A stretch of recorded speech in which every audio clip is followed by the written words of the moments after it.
जय हिंद दोस्तों। SAARC classes में आपका स्वागत है। जैसा कि आप जानते हैं, हम सार्क क्लासेज में विगत वर्षों में आरपीएससी और अन्य एजेंसी द्वारा करवाई गई परीक्षाओं के पेपर को विस्तृत रूप से व्याख्या करते हुए हल करते हैं। इसी कड़ी में आज हम इवोल्यूशन ऑफिसर स्क्रीनिंग टेस्ट 2020, जिसका एग्जाम 23 अगस्त 2020 को करवाया गया था, के पेपर को इसकी ऑफिशियल आंसर की के साथ हल कर रहे हैं। इससे पहले हम विभिन्न परीक्षाओं के 6 पेपर और इसी पेपर के 4 पार्ट हल कर चुके हैं, जिन्हें आप चैनल की प्लेलिस्ट में जाकर देख सकते हैं या फिर इसी वीडियो के डिस्क्रिप्शन में लिंक दिया है। आज evolution officer screening test paper का 5वां पार्ट जीके पोर्शन का हल करेंगे और मैं प्रयास करूंगा कि जितना हो सके डिटेल में बताऊं। तो चलिए शुरू करते हैं आज का वीडियो। क्वेश्चन नंबर 126, स्वास्थ्य तथा शारीरिक क्रियाशीलता बनाए रखने के लिए आवश्यक संसाधनों के अभाव के साथ को किस प्रकार की निर्धनता से संबंधित किया जाता है। देखिए, स्वास्थ्य तथा शारीरिक क्रियाशीलता बनाए रखने के लिए आवश्यक संसाधनों के अभाव है, तो कौन सी हो जाएगी? ये पूर्ण निर्धनता। बाकी ऑप्शन देखें हम। निर्धनता की संस्कृति, यानी जब निर्धन आदमी अपने आप को अपनी परिस्थिति के अनुसार ढाल लेता है तो उसे निर्धनता की संस्कृति कहा जाता है। स्थितिजन्य निर्धनता या सिचुएशनल पॉवर्टी, यानी जब कंडीशंस के अकॉर्डिंग, यानी अपनी परिस्थिति वश कोई आदमी गरीब हो जाता है तो उसे कहते हैं स्थितिजन्य निर्धनता, जैसे अभी कोविड के अंदर हो रहा है। सापेक्षिक निर्धनता, यानी जब दो आदमियों की तुलना की जाए, मान लीजिए कोई आदमी 50,000 कमाता है, कोई आदमी 30,000 कमाता है, तो 50,000 के सापेक्ष 30,000 वाला आदमी जो है वो निर्धन हो जाएगा। तो ऐसी स्थिति में बोलते हैं सापेक्षिक निर्धनता। क्वेश्चन नंबर 127, भारत के कृषि क्षेत्र में पाई जाने वाली बेरोजगारी है, मतलब कृषि क्षेत्र में कौन सी बेरोजगारी पाई जाती है? तो सही आंसर हो जाएगा इसका मौसमी बेरोजगारी, क्योंकि कृषि क्षेत्र में हर समय काम नहीं होता है, समय समय पर काम होता है, तो ऐसे वक्त में लोग जो है बेरोजगार हो जाते हैं। ऑप्शन नंबर 1, अर्ध बेरोजगारी, यानी इसमें साल भर जॉब नहीं मिलता। ऐच्छिक बेरोजगारी, मतलब आदमी चाहे तो काम कर सकता है, काम भी होता है, लेकिन वो अपनी मर्जी से काम नहीं करता। और घर्षण बेरोजगारी, यानी लोग बेहतर रोजगार या बेहतर जॉब के लिए अपनी वर्तमान जॉब को छोड़ देते हैं और फिर वो बेरोजगार हो जाते हैं। तो इस प्रकार की जो बेरोजगारी होती है उसे हम बोलते हैं घर्षण बेरोजगारी। अगला क्वेश्चन देखते हैं। क्वेश्चन नंबर 128, भाई भतीजावाद, पक्षपात और सत्ता शक्ति का दुरुपयोग ये सभी उदाहरण हैं। सही आंसर इसका भ्रष्टाचार। क्वेश्चन नंबर 129, काला धन निम्न में से किससे संबंधित है? इसका सही आंसर भी भ्रष्टाचार। अगला क्वेश्चन देखते हैं। क्वेश्चन नंबर 130, अनरेवलिंग जुवेनाइल डेलिक्वेंसी पुस्तक किसके द्वारा लिखी गई थी? आरपीएस ने इसका आंसर माना है option number 2, Sheldon Glueck and Eleanor Glueck को। डी आर क्रेसे जो है, इनकी एक पुस्तक है अदर पीपल्स मनी, उसके लिए फेमस है ये। डब्ल्यू एच शेल्डन जो है एटलस ऑफ मैन नाम की पुस्तक के लिए फेमस है। इनकी एक पुस्तक और है पेनी विंसी और early American cents. Next question देखते हैं। क्वेश्चन नंबर 131, निम्नलिखित में से कौन सी जनजाति राजस्थान में नहीं पाई जाती है? भील है, मीणा मिया मीना भी है, सहरिया भी है। सही आंसर इसका होगा गारो। ये जनजाति राजस्थान में नहीं पाई जाती, तो ये कहाँ पाई जाती है? ये मुख्यतः मेघालय, नागालैंड और असम में पाई जाती है और इसी को एकिक या मेंढे भी कहा जाता है। क्वेश्चन नंबर 132, निम्नलिखित अनुक्रम की अज्ञात संख्याओं को ज्ञात कीजिए। यह आपको सीरीज दे रखी है। ये एक सीरीज नहीं है दोस्तों, ये दो सीरीज है, 20, 19, 17, 14। अब यहाँ क्या आएगा? वापस दूसरा, ये 20, 16, 13 और 11। तो यहाँ आप उसको दोनों को अलग अलग करेंगे तो आपको इजीली समझ में आ जाएगा कि एक सीरीज में पहले बार एक कम पड़ रहा है, फिर दो कम पड़ रहे हैं, फिर 3 कम पड़ रहे हैं तो अब 4 कम पड़ जाएंगे, तो 14 में से 4 का तो यहाँ 10 आ जाएगा। सेम टू सेम जब सेकंड सीरीज देखेंगे आप, तो 20 से 16 पे गए आप, 4 कम पड़ गए। 16 से 13 पे गए तो 3 कम पड़ गए। 13 से 11 पे गए, 2 कम पड़ गए। तो वापस से 1 कम पड़ जाएगा तो 10 आ जाएगा। तो सही आंसर हो जाएगा इसका ऑप्शन नंबर 1, 10 10। क्वेश्चन नंबर 133, किसी कूट भाषा में रोड को URDG लिखा गया तो उसी भाषा में स्वान SWAN को क्या लिखेंगे? तो यहाँ देखिए, R और U के बीच में 2 लेटर्स छोड़ रखे हैं, O और R के बीच में वापस 2 लेटर छोड़ रखे हैं, A और D के बीच में 2 लेटर छोड़ रखे हैं, और D और G के बीच में भी 2 लेटर छोड़ रखे हैं। तो वहीं आप SWAN के साथ S के बाद में 2 छोड़ के अगला जो लेटर आता है वो लिख लीजिए, W के बाद जो आता है वो लिख लीजिए, 2 छोड़ के जो है वो लिख लीजिए, और A के बाद 2 छोड़ना है, यानी B और C छोड़ के D लिखना है, और सेम टू सेम N के साथ आपको करना है।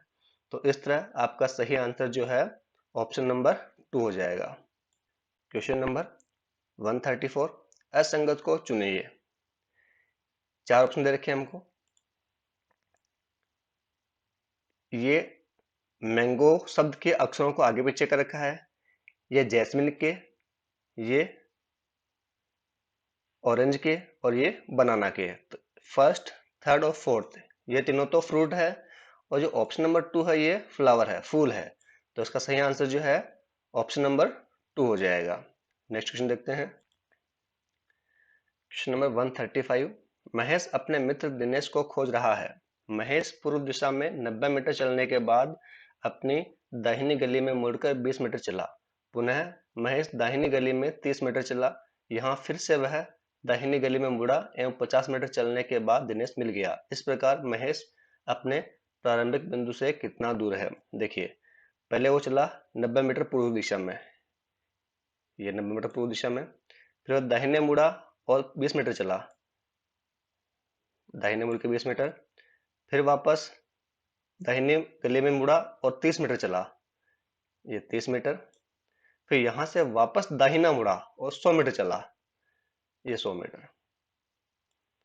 अब यहां से आप इसकी जो है पैरामीटर्स लिखिए, और पाइथागोरस थ्योरम लगा के इसका आंसर आप निकाल सकते हैं। सही आंसर आएगा 100 मीटर।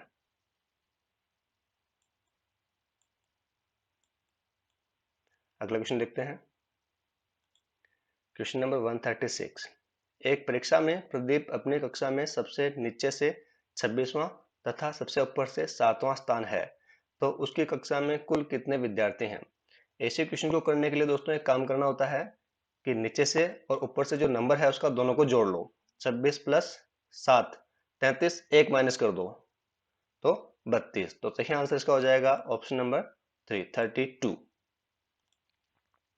क्वेश्चन नंबर 137, 1000 व्यक्तियों पर हिंदी, अंग्रेजी एवं संस्कृत के ज्ञान के सर्वेक्षण का परिणाम साथ में बने वेन आलेख द्वारा दर्शाया गया है।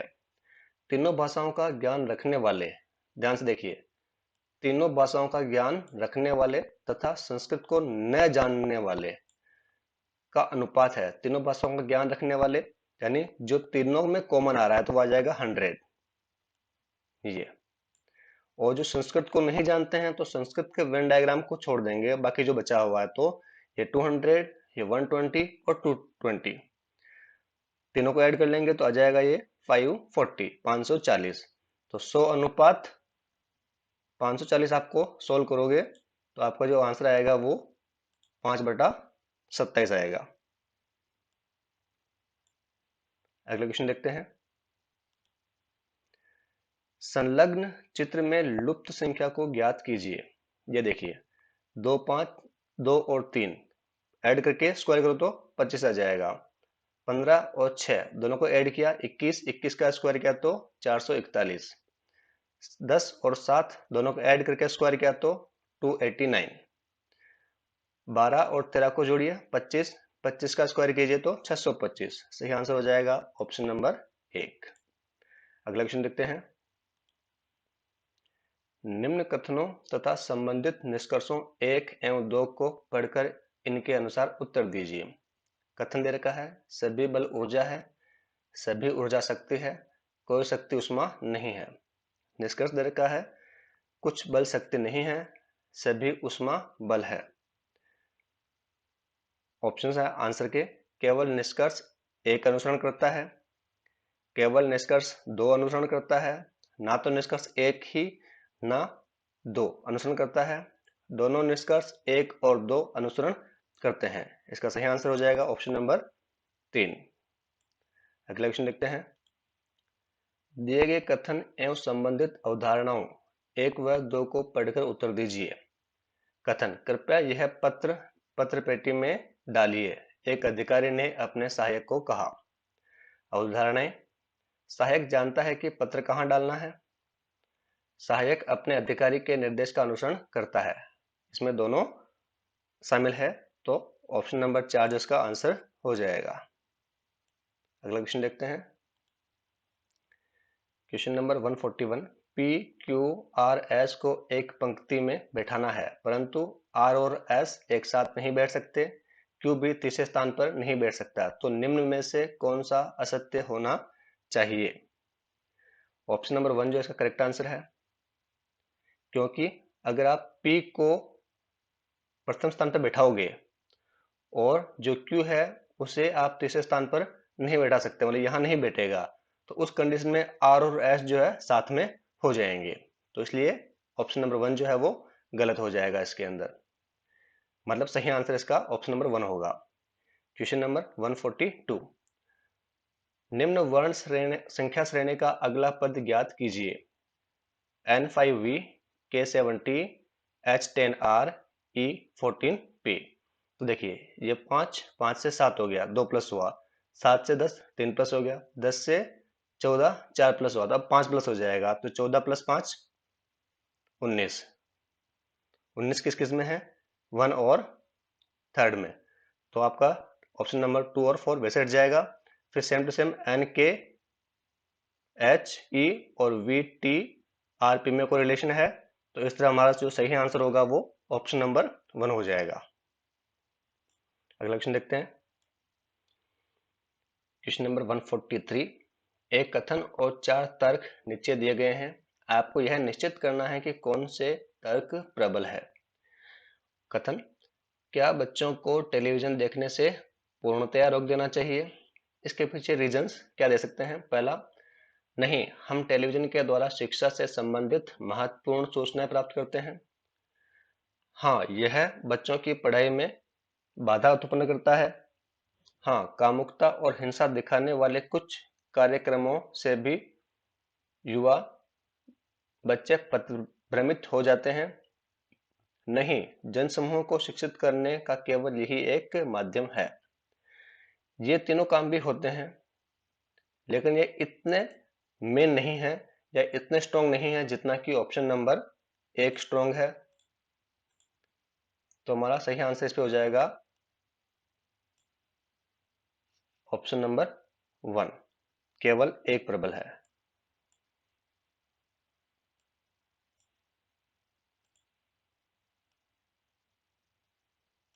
ऑप्शन नंबर 1 करेक्ट आंसर हुआ। नेक्स्ट क्वेश्चन देखते हैं। निम्न चित्र में आयतों की कुल संख्या ज्ञात कीजिए। सही आंसर है 18। अगला क्वेश्चन देखते हैं। 3 पासे नीचे दिए गए हैं, सभी पासों के निचले तल पर सम संख्या में चिन्ह बिंदु बने हुए हैं, सभी पासों के ऊपरी तल पर चिन्ह बिंदुओं की कुल संख्या कितनी होगी यदि विपरीत तलों पर चिन्ह बिंदुओं की संख्या का योग हमेशा 7 हो। ध्यान दीजिए, निचले तल पर सम संख्या है, मतलब जितने भी नीचे हैं इसके नीचे सम संख्या है, इसके नीचे सम संख्या है, इसके नीचे भी सम संख्या है। दूसरा, अगर इधर 5 है तो उधर 2 होगा, इधर 6 है तो उधर 1 होगा। क्यों? क्योंकि यहाँ पे कह रहा है विपरीत तलों पर चिन्ह बिंदुओं की संख्या का योग हमेशा 7 होगा। तो यहाँ 5 तो 2 हो गया, इधर 6 तो उधर 1 हो गया। अब ऊपर क्या ऑप्शन आ सकता है हमारे पास में 3, क्योंकि 2 नीचे होगा। इस तरह से हम ऑप्शन सारे निकाल लेंगे। तो यहाँ पे 3 आएगा तो नीचे 4 आ जाएगा।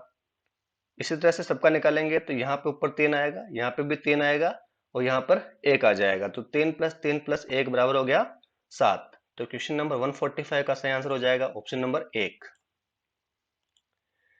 क्वेश्चन नंबर 146, यदि गोल्ड को किसी कूट भाषा में होम लिखें, कम को उसी कूट भाषा में डन लिखें तथा कॉड को उसी कूट भाषा में डॉज लिखें, तो सन्स को उस कूट भाषा में क्या लिखेंगे?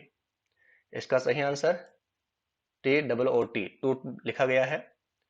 आप यहाँ पे देखेंगे कुछ लेटर्स रिपीट नहीं हो रहे हैं, मतलब चेंज नहीं हो रहे हैं। ओ चेंज नहीं हो रहा है, ठीक है। उसी तरह से आप बाकी चीज देखें तो वो चेंज हो रहे हैं, तो उसके अकॉर्डिंग आप इसका आंसर निकालें, आंसर निकल जाएगा। अगला क्वेश्चन देखते हैं। निम्न में से उस शब्द का चयन करें जो समूह के शेष शब्दों से भिन्न हो। इसका सही आंसर आरपीएससी ने सफेद को माना है। अगला क्वेश्चन देखते हैं।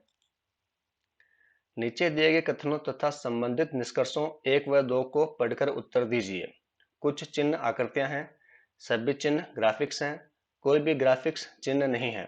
निष्कर्ष, कुछ ग्राफिक्स आकृतियां हैं, सभी चिन्ह चित्र हैं। ऑप्शंस है, केवल निष्कर्ष 1 अनुसरण करता है, केवल निष्कर्ष 2 अनुसरण करता है, ना तो निष्कर्ष 1 ना ही 2 अनुसरण करता है, दोनों निष्कर्ष 1 तथा 2 अनुसरण करते हैं। इसका सही आंसर होगा ऑप्शन नंबर 1, केवल निष्कर्ष 1 अनुसरण करता है। अगला क्वेश्चन देखते हैं। निम्न अनुक्रम को पूर्ण करिए। 4, 8, 28, 8, 244, 728। अगला क्रम आ जाएगा इसका 2188। ये क्वेश्चन पहले भी आया हुआ है, लेकिन उसके अंदर ये 728 में से था। इस बार इन्होंने 728 देख के अगला पूछ लिया है। पहले का वीडियो देखिए, उसमें इसका आंसर हमने दे रखा है, डिस्क्राइब कर रखा है इसको। क्वेश्चन नंबर 150, एक ठोस घन आकृति जिसकी प्रत्येक भुजा 8 सेंटीमीटर है के परस्पर विपरीत पार्श्वों को लाल, नीले एवं काले रंगों से रंगा जाता है। तब इस ठोस को 2 सेमी के घनाकृति वाले ब्लॉकों में काटा जाता है। तो ज्ञात कीजिए कि कितने घन ऐसे होंगे जिनके मात्र 2 पार्श्व रंगे होंगे। सही आंसर इसका है 24।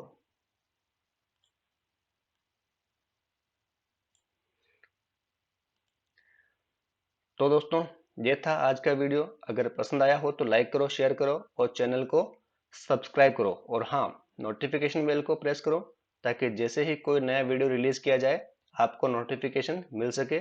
फिर मिलेंगे एक नए वीडियो के साथ में।